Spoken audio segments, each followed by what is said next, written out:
Waduh, sumpah sih gue jujur nggak nyangka banget ya gue harus ngelihat kejadian ini ya. Ternyata dunia sirkus itu kagak seindah yang kita lihat, kagak seindah yang kita bayangkan ya teman-teman. Gue dulu sempat berpikir pengen jadi anggota atau pemain sirkus, ngelihat kepiawaian mereka naik turun terus memainkan alat-alat yang menurut gue itu sangat berbahaya dan itu bisa dilakukan dengan perfect dan sempurna.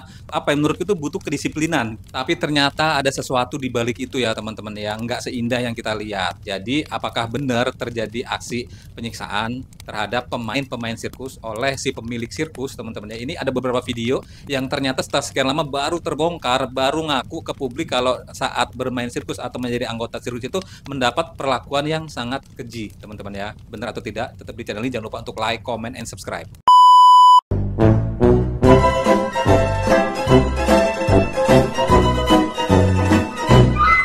Assalamualaikum warahmatullahi wabarakatuh teman-teman, apa kabarnya? Mudah-mudahan kita semua selalu diberikan kesehatan, amin ya rabbal alamin.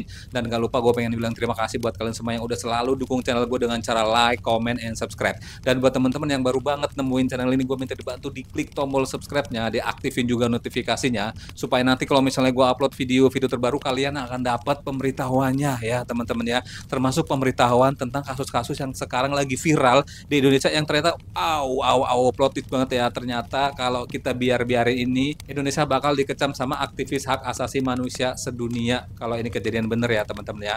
Kita lihat videonya langsung aja. Tentu saja nanti kita bakal bacain komentar-komentarnya nih teman-teman nih. Demi sedikit engkau akan berteman pahit. Oke, ini ada captionnya teman-teman ya. Mas, Mbak, apakah kalian juga salah satu korban sirkus Taman Safari ya? Kalau iya, terima kasih kalian sudah menghibur kami di balik riuhnya beban kalian. Aduh, merinding sih teman-teman, sumpah gue tiba-tiba merinding banget ya. Kita tuh apa ya, kalau ngelihat sirkus itu kayak kagum banget, kayak udah sempurna banget hidup mereka bisa melakukan itu. Ternyata ada cerita tragis di balik kehidupan mereka ya teman-teman. Kita lihat komentarnya, ada 3.540 komentar ya Kak ya tuh. Ayo kita komen di akun Taman Safarinya langsung ya. Berarti bener ya video klip Heart Christine Aguilera ya, kan tentang sirkus gak bisa ketemu ortunya. Nah tuh ya. Baru aja nonton rekaman CCTV Taman Safari viral di TikTok. Aduh nih. Pantes ya nggak ada day in my life ya kerja di Taman Safari. Nah, bener. Nggak ada yang ngevlog ya, nggak ada yang bikin tutorial juga, kagak ada video-video di balik layarnya gitu ya teman-teman ya. Nih ada yang baru nyadar, ada 27 komentarnya. Ya juga ya. Nah, kok kepikiran sih? Nah, bener tuh ya. Kupikir tuh sisi gelap sirkus itu cuman di film-film, ternyata kenyataan ya. Waduh, bener. Keren netizen ini, kenapa nggak kepikiran kok nggak ada sih vlog day in my life si apa pemain-pemain sirkus gitu ya teman-teman. Kayak hidupnya ngilang gitu aja dari sosial media gitu ya teman-teman ya. Coba kita lihat video yang lain dah. Saya diambil dari kecil oleh Jansen Manangsang. Dengan istri dia datang ke rumah saya. Dia ambil saya dari orang tua saya. Terus saya dibawa naik ke mobil dia, saya nggak ngerti seperti apa, mobil itu dikunci. Saya itu sempat nangis. Saya nangis, terus tetap mereka lagi negosiasi, saya nggak ngerti ya sama orang tua. Saya di dalam mobil udah menangis, meronta-ronta. Sampai akhirnya mereka naik, terus mungkin saya kecapean, saya kan nggak bisa buka pintu mobil toh, karena masih nggak ngerti ya saat itu. Akhirnya saya dibawa sampai di Jalan Balikpapan. Mungkin itu istirahat sebentar, terus saya dibawa ke sirkus. Stop sampai di situ dulu. Ibu masih ingat tidak momen ketika ibu meninggalkan rumah? Bagaimana sikap atau ekspresi kedua orang tua ibu? Masih ingat tidak? Kalau ibu saya memeluk ya, tidak rela memberikan ke mereka. Ada kata-kata yang diucapkan oleh ibu? Mereka berjanji mau mengangkat anak saya sebagai anak mereka dan akan disekolahkan. Itu perkataan langsung dari Pak siapa? Pak Jansen. Pak Jansen, saya mendengar. Walaupun saya masih kecil tapi daya ingat saya mungkin lebih baik ya. Saya ingat kalau mereka itu berjanji sama orang tua saya seperti itu, saya akan disekolahkan. Lalu apa reaksi atau respon dari orang tua ibu ketika mendengar bahwa anaknya akan dibawa untuk disekolahkan? Ya mungkin saya nggak ngerti juga dari bapak atau gimana, tapi kalau ibu saya tuh sempat menyembunyikan saya sampai ke dapur. Saya ditarik ke dapur, tapi ditarik lagi, bawa lagi ke depan sampai akhirnya dimasukkan ke mobil. Ibu berapa orang bersaudara, Bu? Saya sepertinya ya masih punya adik, masih bayi. Sepertinya? Iya, kan karena mungkin daya ingat saya juga kurang ya. Saat itu umur mungkin 3 atau 4 tahun, saya nggak ngerti. Itu masih ada bayi dan saya punya kakak perempuan. Nama Ibu Lisa itu datang dari siapa? Gak tahu. Itu setelah di sirkus saya dikasih nama, dipanggil Lisa. Oleh teman-teman dipanggil Lisa? Iya. Saya nggak inget juga nama itu dari siapa. Saya juga Bahkan tidak ingat. nggak inget. Kita tahan sebentar. Sekarang saya ke Bu Ida. Boleh tidak saya diperlihatkan foto ini? Saya ingin minta penegasan dari Bu Ida. Benarkah Ibu Ida ini pernah menjadi bagian atau pemain dari Oriental Circus Indonesia? Coba tunjukkan ke saya. Mana foto Bu Ida ketika berada di Oriental Circus? Ini. Yang ini. Ini terus. Yang foto kedua ini, yang Ya, mengenakan baju warna apa ini? Ini pakai rok batik orange ya bunga. Ini umur berapa kira-kira? Tahun 1988. Foto Natal bersama Yansen Manangsang Desember 1988. Ibu masih ingat tidak? Atau kira-kira ini umur berapa itu? Belasan ini, misalnya 16 atau berapa? 16. 16. Kurang lebih. Kurang lebih 16. Ada lagi? Yang mana?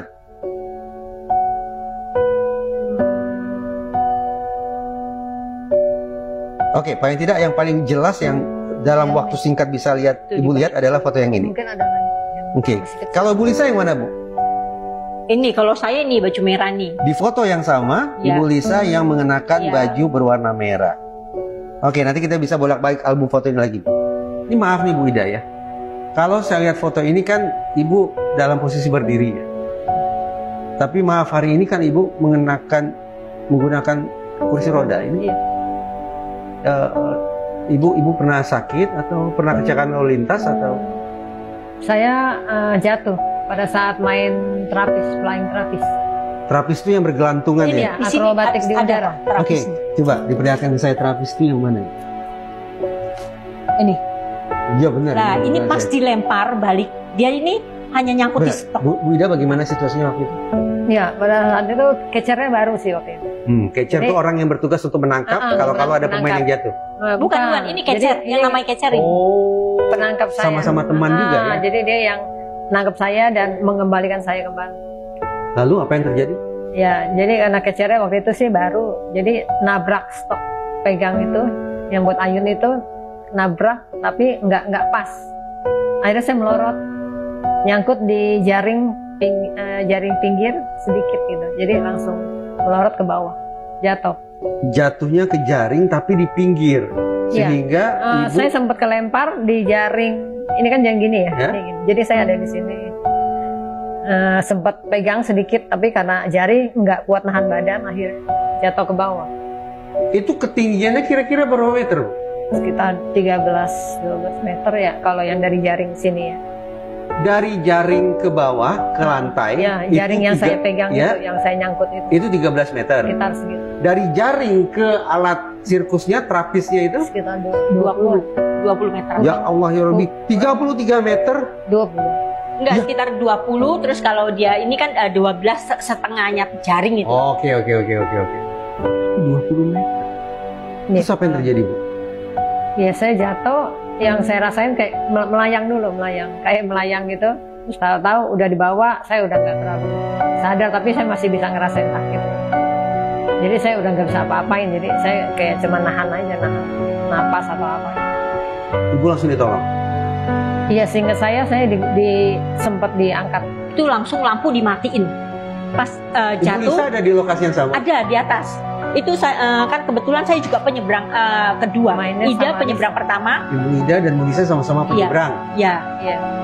Lalu? Ibu Ida penyeberang pertama. Itu langsung jatuh. Kalau ada yang jatuh itu pasti lampu untuk ini langsung dimatikan. Jadi begitu Ibu Ida mati, sengaja di dalam tenda, Ya, di ruang langsung sirkus digelapkan. itu digelapkan. Ya. Total. Ya, total langsung digelapkan. Ini diangkat, masuk ke dalam, kita langsung terjun bebas. Karena kita kan nggak yakin catchernya baru. Kita nggak berani nyebrang lagi, kita langsung terjun bebas. Ada berapa penyeberang waktu itu? Ada 4. Ada berapa catcher? Catchernya 1. Kalau catcher 1 Jadi total di atas ada 5 ya? Ya, Ibu Ida salah satunya. ya. Jadi begitu Ibu Ida jatuh, boom gitu, Ya. langsung lampu dimatikan, Ya. seluruh pemain yang ada di atas Langsung terjun bebas. Waduh. Jadi itu adalah kesaksian dari para yang korban yang waktu itu bekerja di sirkus tersebut ya teman-teman. Jadi, aduh, Gua nggak nyangka banget ya dari pas awal kronologis dia diambil dari rumah untuk dibawa ke tempat sirkus dari kecil sampai dia kagak tahu siapa nama sebenarnya ya teman-teman ya. Sampai apa ya dia dikasih nama Lisa pun itu nggak tahu dia itu nama dari mana gitu ya teman-teman. Coba kita lihat video yang lain ya teman-teman. Ini ada cerita apa lagi dari yang salah satu apa sih anggota sirkus juga nih teman-teman nih. Cuman gara-gara ibu pengen nyoba empal. Iya empal itu. Terus Lalu ibu langsung diapain? ketahuan, dibilangin sama pembantu ke bos saya. Diapain ibu? Dijejelin tai gajah, dipegangin. Dipegang ya? Dipegangin sama pembantu itu, terus saya dijejelin tai gajah. Sama pada saat itu sama istrinya Fran. Dijejelin tai gajah. Saya diam aja udah tutup tapi dipegang dari sini akhirnya ya masuk saya makan. Ibu makan tai gajahnya? Ya karena dipegangin semuanya saya kan nggak bisa apa-apa lagi. Dan itu bukan teman-teman yang lain juga lihat waktu saya diituin, cuman semua teman-teman nggak ada yang berani ngomong apa-apa, nggak ada yang bantu. Saya ini nggak kenal dengan nama tersebut ya, Frans, dan tadi kan sebutnya Frans atau ibunya atau istrinya Frans. Tapi maaf saya tahu ibu pasti sedih sekali. Ini padahal udah lama ya kejadiannya. Tapi ketika ingat ibu, Saya trauma itu masih ada kalau ditanya saya. Makanya dulu kadang kita sudah tidak punya siapa-siapa, nggak mau mempermasalahkan ini. karena nggak mau mengingat ini. Ya, cuman kadang kalau ditanya mesti saya langsung nangis dengan hal-hal seperti ini. Terus apa yang bikin ibu sekarang ngomong? Karena saya udah banyak teman, semua mendukung, saling membantu. Terus akhirnya saya ada keberanian, kita kan banyak. Kalau dulu kan kita punya hidup masih belum seperti ini gitu. Ini cuma Ada sekitar 60-an anak kecil yang dipisahkan dari orang tuanya dari tahun 1970-an dan dipaksa buat main sirkus di Indonesia. Dan kalau ini emang terbukti, ini bakal jadi salah satu kasus perbudakan manusia ilegal yang pernah ada di Indonesia. Jadi guys, ada grup sirkus namanya Oriental Circus Indonesia atau disingkat OCI. Dan OCI ini adalah bagian dari Taman Safari Indonesia walaupun beda entitas perusahaan. Nah, ternyata ada sejumlah mantan pemain sirkus OCI yang lapor kalau mereka adalah korban kekerasan sama eksploitasi. Jadi mereka udah dipisahkan sama orang tuanya dari kecil, gak tahu identitas dirinya siapa, dipaksa latihan sirkus tiap hari tanpa digaji, bahkan ada yang disuruh makan kotoran, dipasung, disetrum, pokoknya bener-bener kayak perbudakan manusia. Dan menurut pengakuan, para korban pernah laporin hal ini ke Komnas HAM di tahun 1997, dan pada saat itu OCI udah dinyatakan bersalah. Tapi anehnya nggak ada tindak lebih lanjut dan tiba-tiba kasusnya hilang gitu aja. Nah, di tahun 2025 ini para perwakilan korban lapor lagi dan berhasil ketemu sama Wakil Menteri HAM, yaitu Pak Mugianto, dan kasusnya sekarang viral lagi. Tapi menariknya, di lain sisi pihak OCI ini bilang kalau semua itu cuma fitnah dan ada provokatornya. Pihak OCI bilang kalau para dalang di balik provokasi ini sebenarnya minta sesuatu ke mereka. Jadi pertanyaan besarnya, apakah ini emang tindak perbudakan manusia atau ini semua cuma drama bisnis yang ujung-ujungnya duit? Dan kalau kalian baca sejarah pendiri Taman Safari Indonesia, sebenarnya mereka semua itu adalah akrobatik atau pemain sirkus, bukan pebisnis. Apakah ini semua ada hubungannya? Gimana menurut kalian? Coba tulis di kolom komentar. Berarti dia bohong aja atau gimana? Iya pastilah, ini kan untuk membuat sensasi ya. Kalau strum mau pakai strum apa gitu. Kalau kita strum pakai strum rumah, pasti nempel kan. Bagaimana lepasnya lagi? Susah. Yang bantu dia juga akan nempel juga.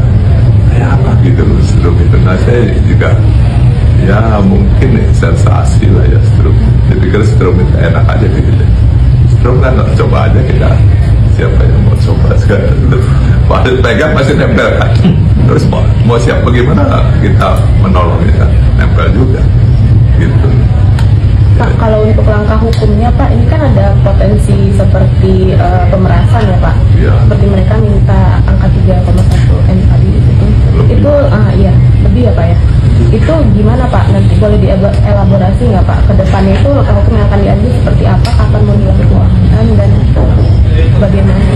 Maka dari awal kita nggak respon, kita mau lihat siapa nih, siapa yang apa pemain yang utamanya ya, bukannya anak-anak itu pasti gitu kan, siapa yang mendanai anak-anak ini, dan pasti ada seseorang yang gitu, yang kita nggak mau apa mencederakan anak-anak itu ya.